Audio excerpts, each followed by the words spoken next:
Hello and welcome to this episode of the Worship Band Builder podcast, where we are working with you to lay the foundation for skillful worship.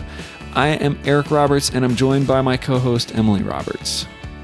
Hello. Our episode today, episode 3, is called Gracious Sakes. Gracious sakes, man alive. What are we talking about? Today we're going to be talking about being gracious, but before that, I got to tell you about my friends at U Seminary, and they are my friends. I met them about a year ago as they were launching their platform, and we helped them. U Seminary, it's an online micro-certificate program for pastors and anyone who wants to learn more about their faith. You can take our courses even there on useminary.org. So cool. Yes, useminary.org. Go take a course. You will be blown away. But today, we're talking about being gracious with your band. And first of all, remember, these people are volunteers. Volunteers. They are not paid employees. Oh, but if they were, how much easier it would be. I don't know that it would be. You'd still have to be kind, Yeah, you know? Maybe, but if you were like, if they're really your employees and they be here at this time and do this exactly what I'm saying. Well, you could fire them if they weren't meeting your expectations. You could Yes. have some kind of 90-day quality survey. Oh, yes. I don't know. Forget auditions. It'll just be 90-day quality survey, and if you don't match, if you don't add up to it, bam, you're out. I'm sure there's a better phrase for that, but you Yes. business people know what I mean. But here in the notes, it says they're not paid professionals, but some of them may be professionals, Yes. but they are volunteers. They're not employees. We're here all together doing ministry, and we're doing it together for the Lord, right? For God. Yes, you are Right. in charge, but you are not the boss. You're the Don't boss. be bossy. But you are the boss, but you're not the boss. Yeah, So exactly. there is a lot that goes into this being gracious, but we're going to come at this from a leader standpoint. Like we talked about in our last episode, being a leader. Let's talk about it from that standpoint, because if you do have volunteers, let's assume that we're volunteering, or you could be paid or volunteered, but your band is most likely volunteers, and they're not employees, and you're not going to come in and be giving them the what is all the time. Because they'll probably be gone, right? Exactly. If you want to keep them around, if you have a limited number of musicians and you can't afford to lose any of them, then you can't be harsh in your dealings with them. Right. So you should be kind. You should be gracious. You should be, it doesn't mean that you can't set rules. I mean, I think that's part of, like, talked about in episode 1 about setting a vision. Just because Setting expectations more Yes. than rules. They never have to do anything that you want them to do. That's what a volunteer is. They're choosing to do what you are asking them to do. Yeah, but they're also choosing to do something and agreeing to follow rules that Follow your follow leadership. Yes, but you have to be a good leader. You know, there are leaders who are not good leaders. Right. But not trying to play the devil's advocate, but if I signed up for the worship team and they said, well, here's the worship team rules, and I said, yeah, I'll follow that, then I'm agreeing to a set of rules as a volunteer. We're mutually agreeing. Yes, So it's not- yes. But I can also, if I agreed to all of that, even if I signed a paper, I could still decide when you come into practice one night and you yell at the whole team that I don't want to do it anymore. And it doesn't matter what I signed, I'm walking out. That's true. That's true. As a paid staff member, which I was for many years as a worship pastor, it was much harder because no matter what happened, I had a job to do, and I could not just quit my job and run out the door. As a volunteer who is not receiving salary, compensation, things like that, there is a lot more power in that as a volunteer saying, I'm here because I want to be here. I can give as much as I can, but if I'm not appreciated, guess what? I'm out. Yes. So think of those things as we're talking about being gracious with the band. They need to feel appreciated. And maybe that can be intentional things. Maybe that is kind of like we talked about last week, making sure that we point it out every time we see or hear something positive. Wow, we were really tight on that last song. You guys sounded great. Loved your solo, Bob. Whatever it is, it might be something like that. You could even have a worship band appreciation day. They seem to have appreciation days for just about everything else. Be intentional about appreciating them. And remember that while this is your full-time job, it isn't theirs. They have full-time jobs probably somewhere else. And so the time that they are giving to you is precious. It is valuable. They could be doing anything else, but they are choosing to support your ministry. Yeah, and so let's back that up, because as you said that, I felt a little offended that you would assume that all, that we're all full-time paid worship leaders. Like, this may not be the worship leaders' full-time job either. Yes, I stand corrected. Absolutely. It's not necessarily like all worship leaders are full-time paid guys who are just, beckoning their army of volunteers.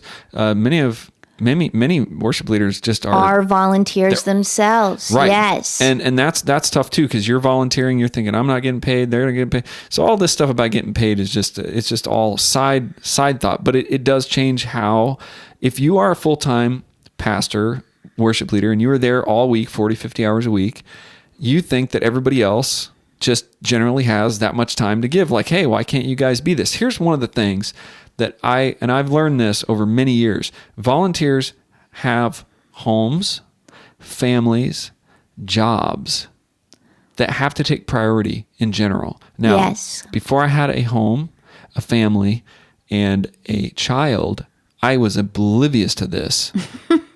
Literally, I would just ask people, play for me every week. Like, what's wrong with that guy? He can't play every week. Why not? I'm here.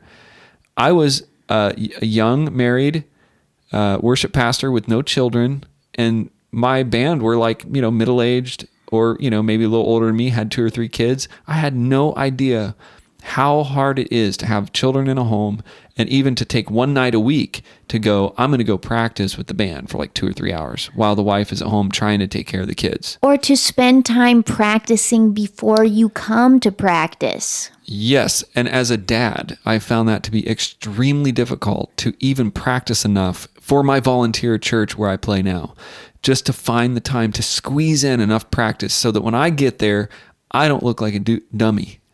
and it's really hard. So if you can just put on those glasses when you're making schedules, when you're talking to the people, when you are when you are choosing pieces of music that I've got a couple weeks and I'm a full-time guy, I can practice. But can your drummer come home from work at 6:00 and can you get enough practice in a few weeks to be able to nail that part? So that's part of this on our sheet today. Choose pieces that fit your band members' abilities rather than your visions of grandeur. Yes, and this is something that we have talked about before, but you have to work within your limitations. You got to know what you're good at, and that's how you're going to put your best foot forward. I have taught piano lessons for many years, and my students will come to me regularly with pieces that they can play several measures very easily, no problems. And then there are just a couple of measures where they struggle. And I always know where they are because the rest of the song goes by really fast. And then they hit those measures and it slows way down so that they can think and try to find their fingering and hit the right notes, hopefully, fingers crossed. And so what I tell them is the trick to making a song sound flawless is you play the whole piece as slow as you need to go to play the hard part.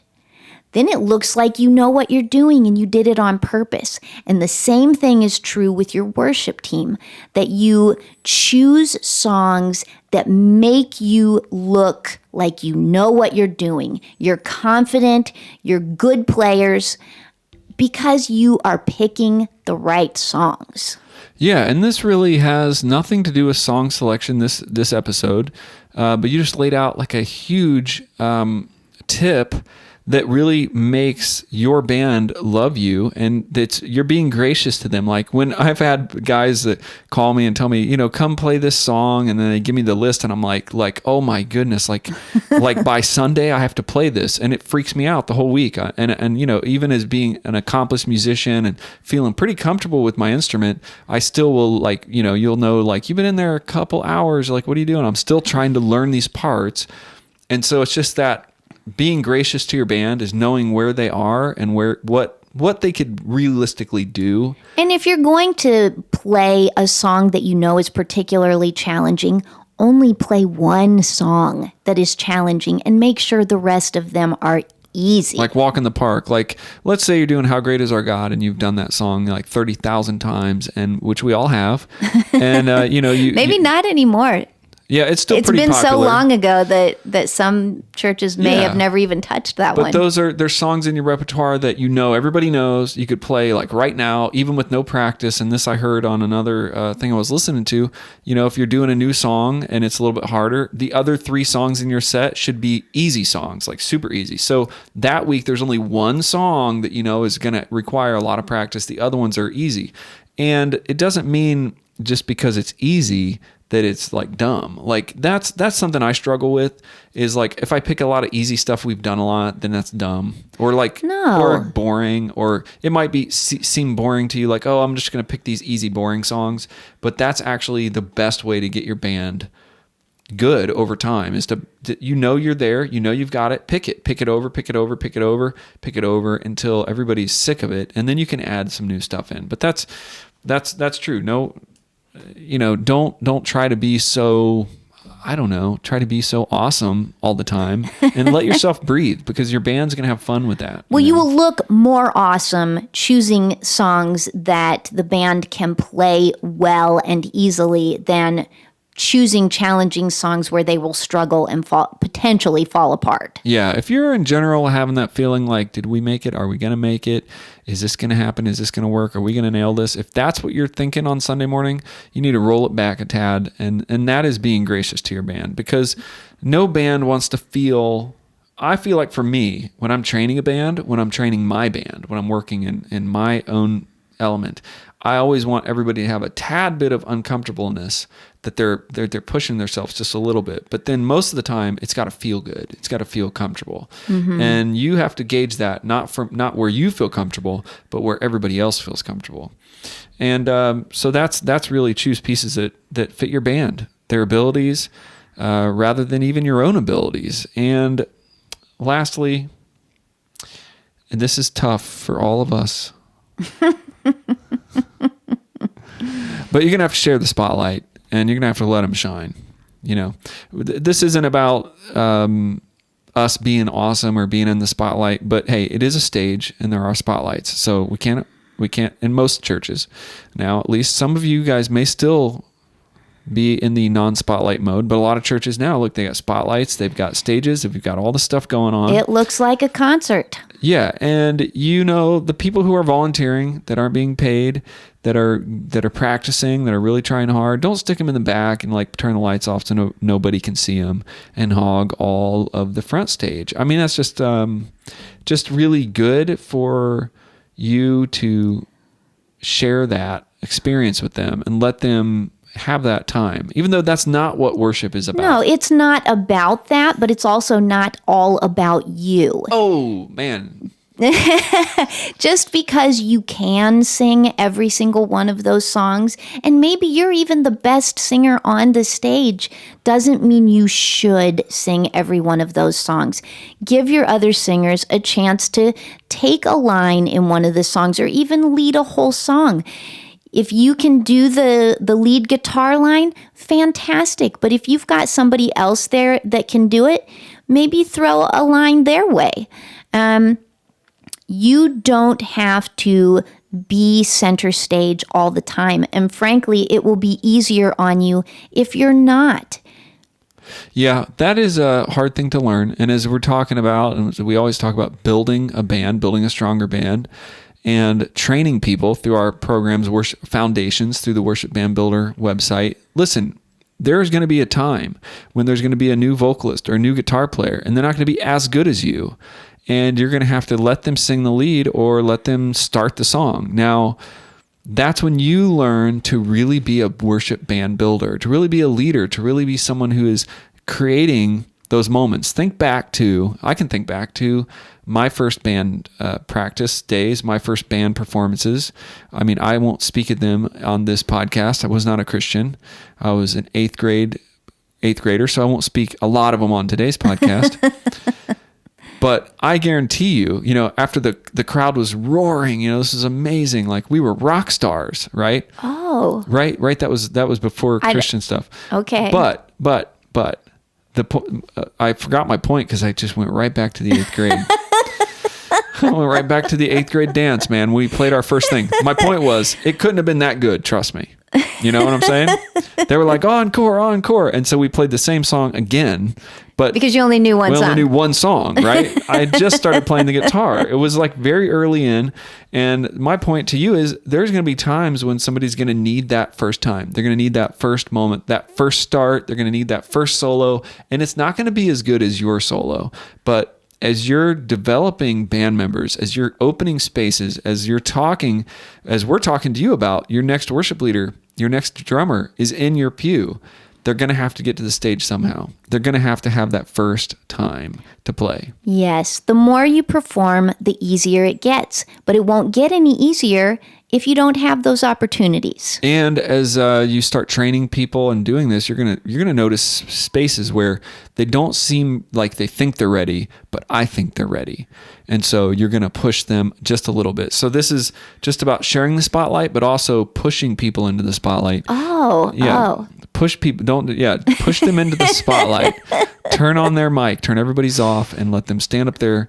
No, it just goes. It is hard for you as a performer to maybe think, well, they're not quite ready, but they're never going to get ready unless they have those times where they can learn and get ready. You get ready in a lot of different ways, but there's nothing like standing in front of an audience and knowing that your next song is you. That only you can only develop that by doing it, right? That's right. Yeah, I mean, you can only develop that confidence by just like your hands shaking, your voice just quivering, and then over white knuckle grip on the microphone. Yeah, I mean, in my first piano recitals in college, it was the worst feeling, and I was into my major, and you go up to play your piano piece, and your fingers are just like shivering, on the piano keys. There's nothing like that. You have to overcome that over time. So not just share the spotlight with those people that want to shine, but know when it's time to kind of push those new musicians. Well, so really, if we're talking about being gracious to your team, you're more than a leader. You're almost like a coach because you're encouraging their growth in this way. Right. You are a coach. Yeah, you're a coach, a leader, a team, a trainer. And when they do it and it sounds just okay, tell them it sounded amazing because it's going to get a little better every time. And that's what I love about what we're doing in this new phase in the podcast and the Worship Band Builder is we're opening up, giving you guys a chance to helping you open up the stage to new people. And through foundations and the courses that we have there, you can take anybody out of the pew and put them in our courses for a couple months, and they come out on the other side as a drummer or as a bass player or as a new singer. Or when they say, I'd really want to do the drums, you're like, here's the path to that. Because it's a path. It's not just going to happen. You're a part of that path for them as a leader, as you're being gracious to them. Training is probably the most important thing that you can do for them, helping them, giving them that opening, and really changing their life, because worship training changed my life.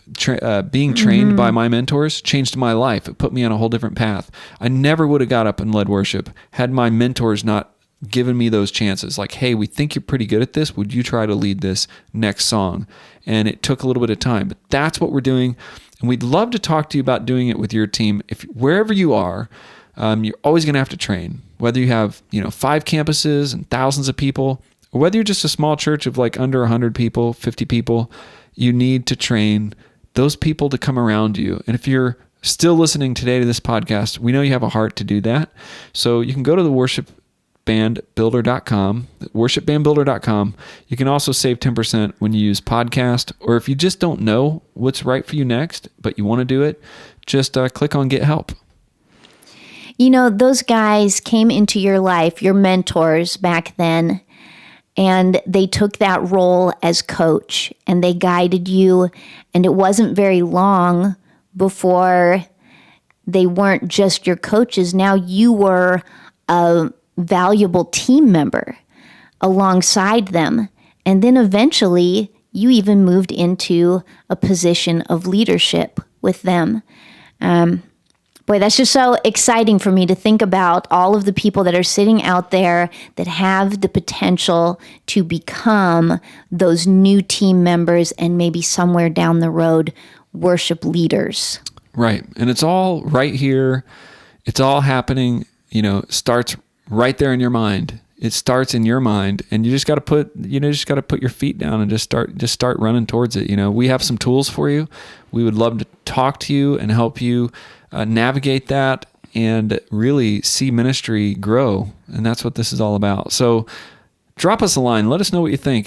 Make sure you like, share, and subscribe to the video, the podcast, wherever you're listening to on iTunes or whatever thing that you have on your phone or on YouTube. You can check this out. If you're just listening, did you know that you can actually see us in our studio on our YouTube channel? Go to that YouTube channel too. And then we will be waving to you and doing this every week. We'll be here. So God bless you guys. Thanks for listening today. And just do a real quick favor and share it.